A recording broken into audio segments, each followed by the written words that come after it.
Mula rito sa The Forest Lodge sa Camp John Hay, Baguio, ihahatid namin ang mga kwentong puno ng inspirasyon at aral sa buhay. Humakot ng iba't ibang awards sa mga beauty pageants, bakit hindi pa rin masaya si Ken? Alamin kung bakit, Lalaking binaril pero himalang nabuhay. sino kaya ang salarin at ano ang kanyang motibo. Mag-asawang nagkahiwalay, may third party kaya? Sundan ang kanilang kwento sa This Is It! Tampok sa The 700 Club Asia.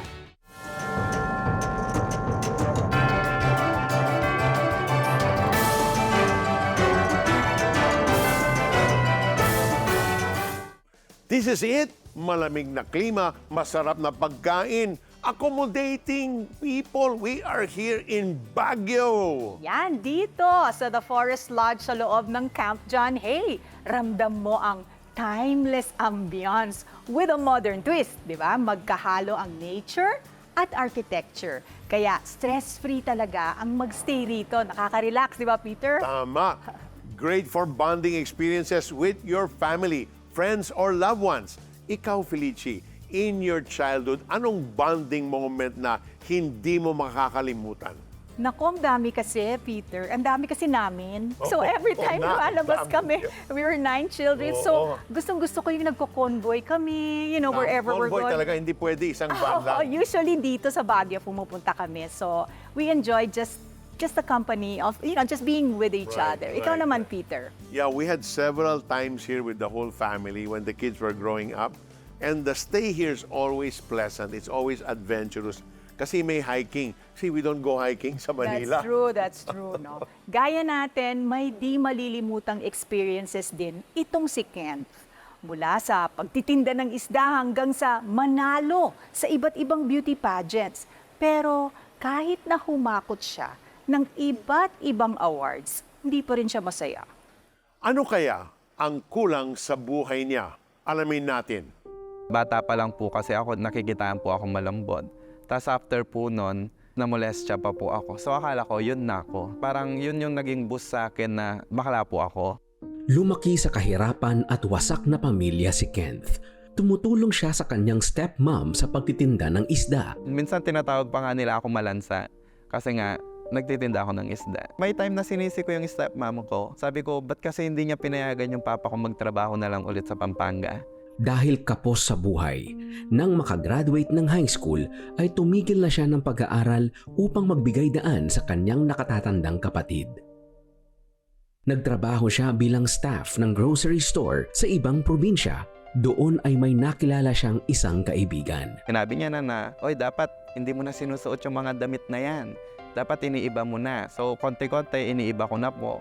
Bumibili na po ako ng damit pambabae.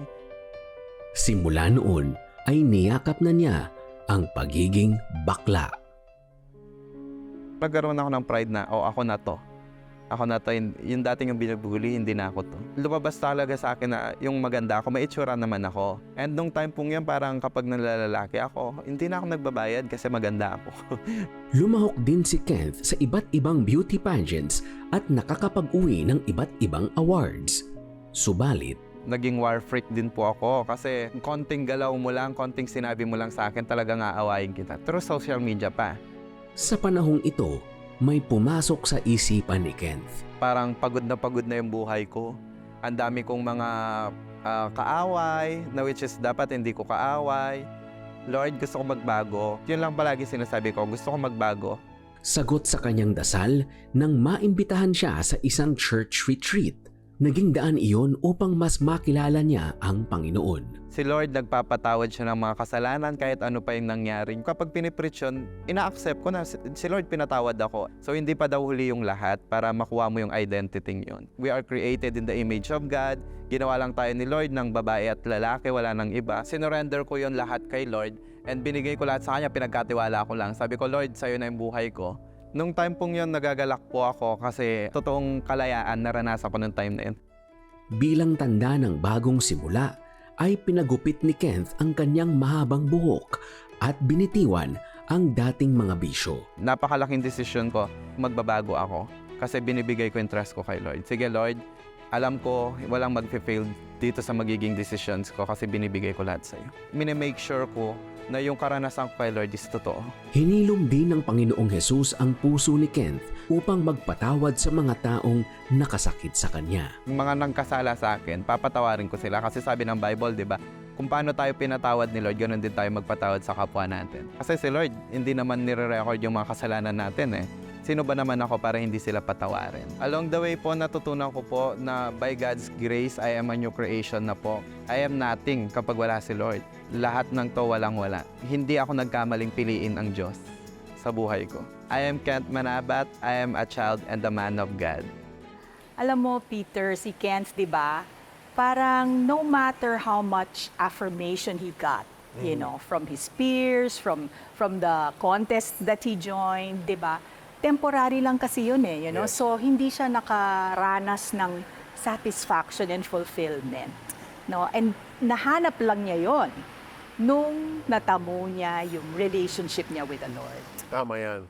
You know, Felici, at the end of the day, Kent felt parating bitin. Merong kulang, you know, sa kanyang buhay. Until he realized the only one person that can bring true satisfaction and joy in his life. And there's no other person other than Jesus Christ, our Lord, our Savior, the one who went all the way to the cross to save you and to save us. So right now, if you're watching and you have never invited Jesus in your life to be your Lord and Savior, we want to give you an opportunity to pray a simple prayer, a prayer that comes from your heart. Because if it's meaningful to you, it's meaningful to the Lord. Let's pray. Just say, Dear Jesus, you know my life. You know the things that I have done. All my difficult experiences and trials in life. And I tried to find the solution my own way by the affirmation of my friends, by trying to perform and please others, and even looking for my own significance, my own way. But parating kulang. At the end of the day, I am lonely. And I know there's an emptiness inside of me until I realize only you can bring fulfillment and joy and purpose in my life. So today, Lord, I choose to surrender my all to you. I humble myself and ask for forgiveness for the kind of life I have lived, for the sins I have committed. Yet, because of your great love, you willingly died on that cross, shed your life's blood to wash away all my sins. And today, Lord, I say thank you. Thank you, Lord, for what you have done. I invite you, Jesus, to come into my life, to be my Lord, to be my Savior, to bring purpose and meaning in my life. Starting today, I surrender all. Lord, thank you for loving me with an everlasting love. I receive your free gift of eternal life this very moment. Thank you, Lord. This is my prayer in Jesus' name. Amen and amen. Sumabay ka ba sa aming dasal at taus-pusong tinanggap si Jesus bilang Diyos at sariling tagapagligtas ng iyong buhay? This is it. Ang pangalan mo ngayon ay nakasulat na sa aklat ng buhay. Balitaan mo naman kami, kapatid, sa iyong desisyong ginawa. Please text yes space, your name space, your location, at ipadala yan sa 0998-590-0620. Again, that's 0998-590-0620. Sa ating pagbabalik, lalaking binaril pero himalang nabuhay. Panoorin ang kwento ni Joel. At ano kaya ang dahilan kung bakit nagkahiwalay ang mag-asawang ito? May third party kaya? Tunghayan ang kanilang kwento sa aming pagbabalik.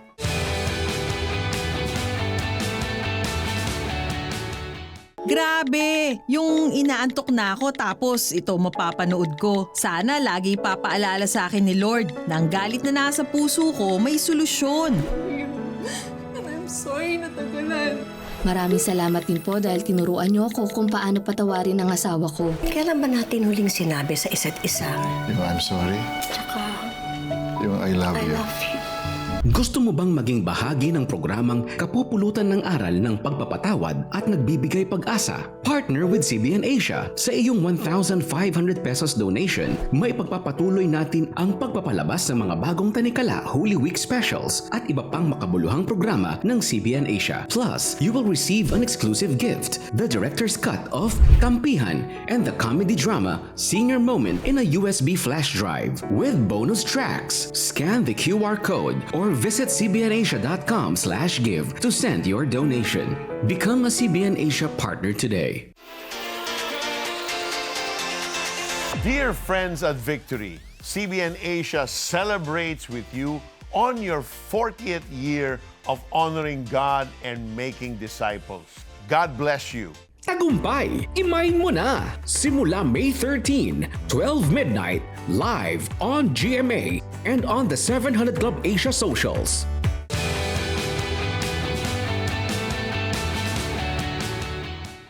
Sa panahon ngayon, mayroon pa bang himala? Meron. Ako mismo nakaranas niyan, Pilichi. Okay. I had cancer in 1994 of my right kidney, and the doctor said to me, 95% that's malignant. So let's operate, let's take out your kidney. But the miracle there is when he did the biopsy all around, even the external, yung taba ng kidney mo, sabi niya, thank God, puro taba yung kidney mo. It was clear of any cancer cells. Wow. That's why I didn't have to undergo any chemo. Wow. So the Lord is Gracious. so gracious. And you know, 94, sabi niya, you can live for 20 years, walang problema. It's more than 20 years. Praise So, God. so this is borrowed time, continuous grace ng Panginoon. Oo, si Jesus talaga ang Diyos ng himala. Tulad mo, Peter, may miracle story din itong si Joel. Himala siyang nabuhay matapos siyang mabaril. Heto ang kanyang kwento. May kasabihang your eyes are the windows to your soul. Subalit, paano kung nawala ito? Dito nasubok si Joel dahil sa isang matinding dagok sa kanyang buhay. Pagpunta niya, diretso siya tutok sa baril sa live-in partner niya. Kasi binantaan niya patayin. Binaril ako po sa inside my office. Kala ko that's my last day na po in my life po. I fall down in the floor, so binalikan niya ako dun. Sa ulo talaga yung intention niya. Pero I think with God's grace siguro sa akin na baka yung kamay niya minove. Natamaan ako dito pero yung mata lang ang na damage ko. Nang malaman ng asawa ni Joel ang nangyari mula sa sekretary, I asked the Lord and I said, kneel down, we need to pray. Sabi ko, Lord, this is the first time talagang I'll really ask for your mercy. Please spare Joel's life and then save him. Kahit na hawakan mo lang siya, I don't know if I was commanding him or asking him too much. I don't know why this happening to me na wala akong ginagawang mali. habang nasa ospital, napag-alaman niya sa doktor na hindi na maisasalba ang isa niyang mata. I'm so depressed, devastated ako. Yung wife ko nag-comfort sa akin, pumunta sa akin and hold my face. Then sabi niya, Dad, can you still see me, Dad? That one eye, sabi ko, will signify God's love in your life. Na parang from devastation, na okay siya. Nag-ask ako kay Lord na kung pwede po, Lord, wag mo na akong kunin. Ganon, nag-bargain ako sa Kanya. I'm so blessed talaga kasi binigyan ako ni Lord ng second chance po. Yeah, at least yung vision ko, at least even one eye, still malawak pa rin ang yung vision ko. Sa pagkakataong ito, bumuhos ang suporta ng ilang church members kay Joel. May mga kaibigan kaming pastor, nagpunta doon, nag-pray sa amin, nag-pray over. Grabe yung blessing ni Lord. I cannot thank Him enough. We are really having a good time and mga friend namin na nag-assist sa amin. They send us food and they send people to pray for Joel every day. Nilagyan ng titanium ang kaliwang bahagi ng mukha ni Joel dahil sa tindi ng pinsalang kanyang natamo. Nang makalabas ng ospital, buong tapang ni hinarap ni Joel ang taong bumaril sa kanya. Subalit sa halip na magalit, pagpapatawad ang naging ganti ni Joel sa taong muntik nang pumatay sa kanya.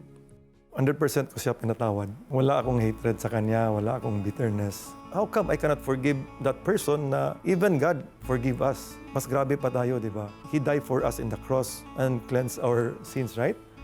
Lumipas ang ilang taon matapos magpatawad ni Joel, naghimala ang Diyos sa kanyang buhay.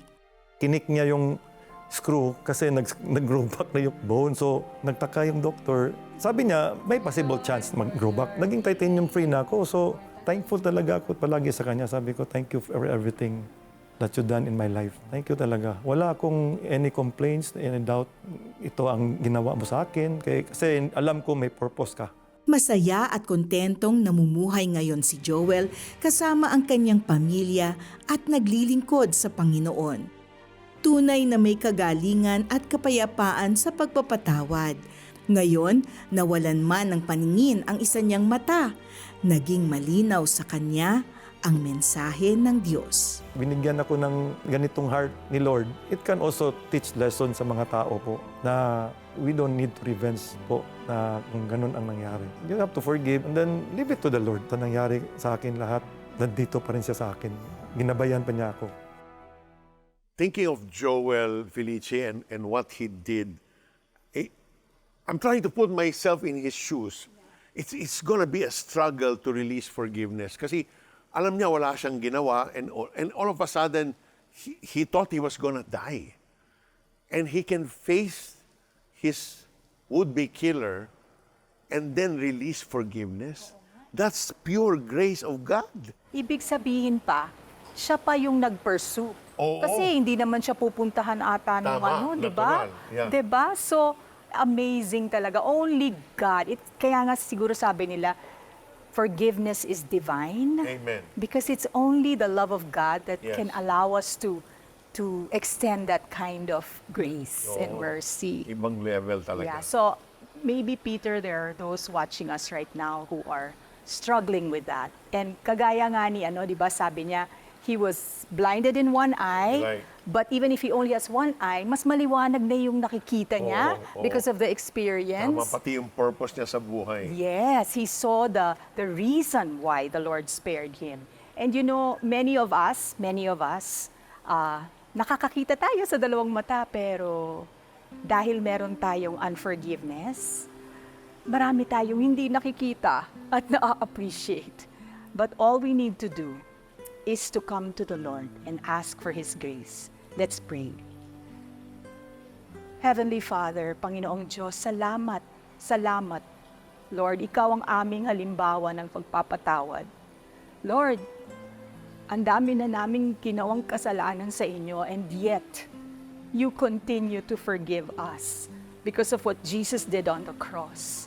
And so right now, Father, we ask for the strength. Bigyan niyo po kami ng lakas. May mga nanonood sa amin ngayon, Panginoon, na they're struggling with being able to forgive those who have hurt them, those who have caused them so much pain. Lord, give them the grace right now. Extend your hand upon them. Ngayon, gumagawa ako ng desisyon. Ako'y magpapatawad. Pinapatawad ko na yung mga nakasakit sa akin. Pinapalaya ko na sila. At ako rin ay nakakalaya na dahil sa pagpapatawad na to. Maraming salamat, Panginoon. I will trust you for whatever lies ahead, Panginoon. In Jesus' name, amen. Amen. And Felice, there are those that the Lord has shown me na ganun ang sitwasyon nila. They've been carrying so much hurt for so long. And the Lord is giving you the grace to release forgiveness unto that one. And once you do, the Lord is setting you free from carrying that heavy load, that baggage all these years. So receive your freedom, kapatid, and walk in this newfound freedom. And meron din nanonood ngayon at meron kang karamdaman. You have stomach ulcers. The Lord is supernaturally drying up your ulcers. In fact, the pain you're feeling now, that burning sensation, is being felt less and less and less.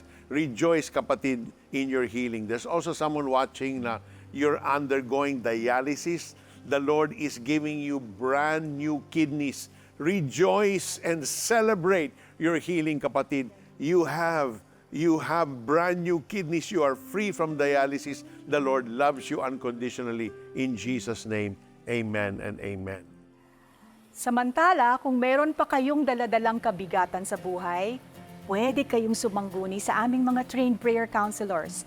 Ang aming hotline ay 8737-0700. O pwede kayong makipag-chat sa amin sa Facebook page ng The 700 Club Asia. Susunod, may chance pa kayang magkabalikan sina Arvin at Teresa matapos magkahiwalay? Alamin sa aming pagbabalik.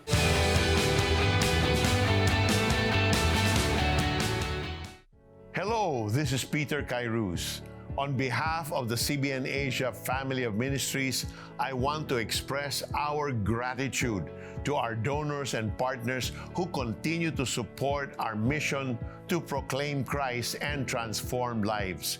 Your generosity means a lot to us and to the people we serve. Those who gave 100, 200, 500, 5,000 and more, whatever amount you gave, God sees your heart of generosity.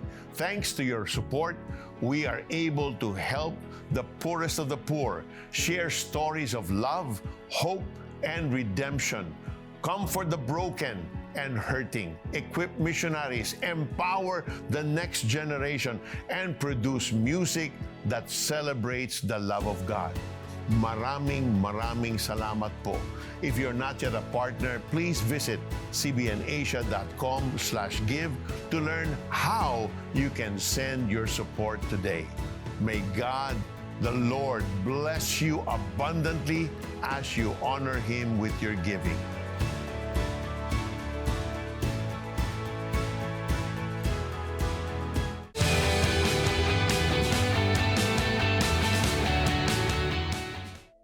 Maagang nabuntis ni Arvin ang kasintahang si Teresa.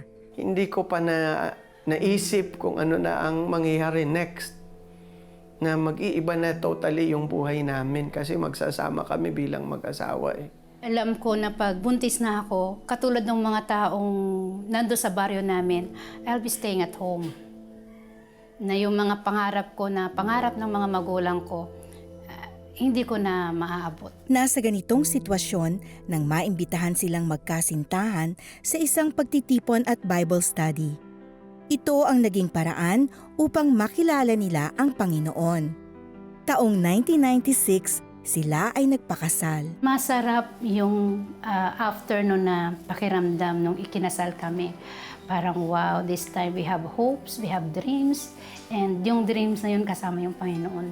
Nagbago yung perspective, parang nagkaroon ka ng confidence na ay mag-asawa na kami. Unti-unting naranasan ng mag-asawa ang pagbabago mula sa Diyos. Masigasig na itinaguyod ni Arvin ang kanyang pamilya. Si Teresa naman ay nagtrabaho bilang optometrist. Minsan, sinubok ang kanilang pag-iibigan dahil sa hidwaan tungkol sa pera. I felt na ang liit ko. Ang liit nung tingin ko sa sarili ko.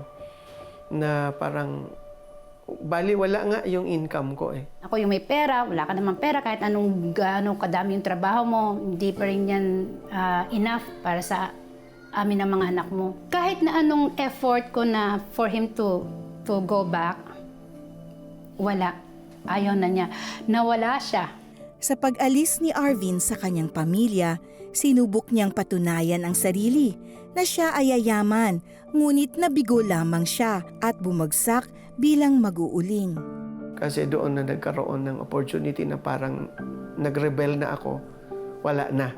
So ginawa ko na yung mga bagay na hindi dapat ginawa. So I've been to relationships na iba-iba. Nandun ako sa maling sitwasyon. So kahit anong sikap ko, anong pagpupursigi ko, walang nangyayari. Wala talagang nangyayari. Malinaw sa akin yun kasi siyempre, naranasan ko na yung tama eh. Malinaw sa akin kaya lang pinaninindigan ko. Nasa ganitong sitwasyon si Arvin nang katagpuin muli siya ng Panginoon. Walang moment na naramdaman ko na iniwan ako ng Diyos. And during that time, pagkatapos ng moment na yon, lumakad ako sa ilalim ng mangga. Nagtaas ako ng kamay at sabi ko, Lord, this time, Ikaw naman ang magmaneho ng buhay ko. Susunod na lang ako. Iba na yung panalangin ko. Sabi ko, God, kung hindi na po siya babalik, kung hindi niya na po ako mahal, kahit na lang po yung mga anak ko, balikan niya. Okay na po sa akin na kahit hindi niya na ako mahal, basta bumalik lang siya sa mga anak ko, okay na po ako, tatanggapin ko po yon. Matapos ang mahigit 3 taon, tunay ngang hindi pinabayaan ng Diyos ang mag-asawang Minggoy. Isinaayos ni Arvin ang kanyang mga pagkakamali sa tulong ng Diyos. Sa ngalan ng pag-ibig at pagpapatawad, muling nagkabalikan sina Arvin at Teresa. Na-satisfy yung damdamin ko na this is the beginning, na somehow the Lord has heard my prayers that night when I prayed. Na ito yung pinakinggan ng Lord yung panalangin ko instantly. Kada mananalangin ako, ang malinaw na naririnig ko sa puso ko, ayusin mo ang buhay mo. Hopefully, ang prayer ko, maging coach ako sa mga anak ko. Pag sila naman ang dumating, wino-workout ko na pag dumating sila sa mahihirap na sitwasyon, they can run to me and they can ask help from me, na walang barrier yung communication. Sa kasalukuyan, si Arvin ay full-time pastor at layo niyang tulungan ang mga kabataan at pangaralan tungkol sa epekto ng HIV/AIDS. Bilang haligi naman ng tahanan, ito ang mahalagang panalangin niya. Lord, help me to follow your leading. We will follow the leading of the Holy Spirit day by day, moment by moment.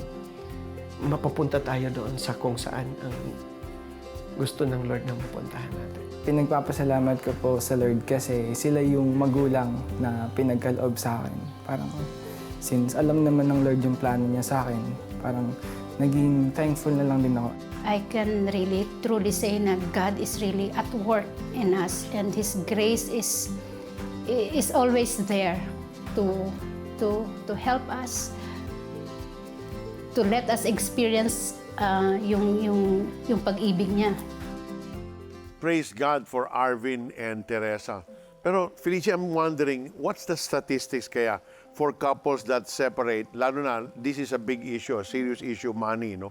What's the statistics na magkabalikan pa sila ulit? You know, when it comes to money kasi, di ba I remember when you become one, you have one address, one house, one pocket. Tama, I love that, one pocket. Diba? So parang it's something that you and your spouse should be able to talk about and discuss. Correct. And be open about it. Yeah. Maybe they need mentoring also. Yeah, Maybe tama. there's somebody who can come in para matulungan sila how to discuss it in a way that it will bring them, make them move forward. Correct. Kasi Yeah. baka one of the spouses is open-handed. The other one Yes. naman is closed. Yes. So yun, magkakaroon talaga ng konting friction doon. So Kailangan pag-usapan. that will really help, I Amen. believe. Yeah. Sa buhay, anumang pagsubok ang dumating, magpakatatag ka. Huwag kang mawala ng pag-asa.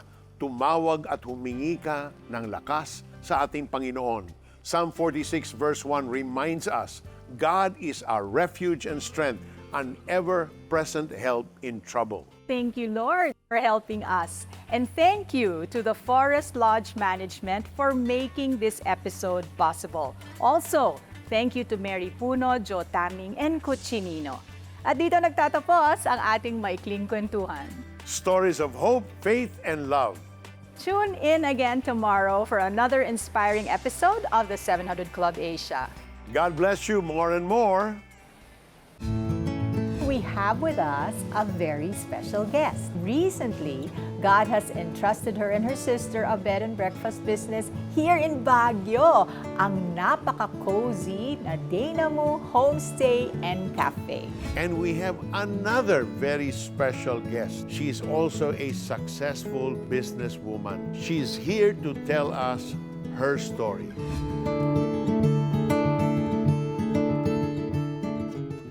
The Asian Theological Seminary will have a conference on May 7 and 8 at the Christ Commission Fellowship. Scan the QR code to register.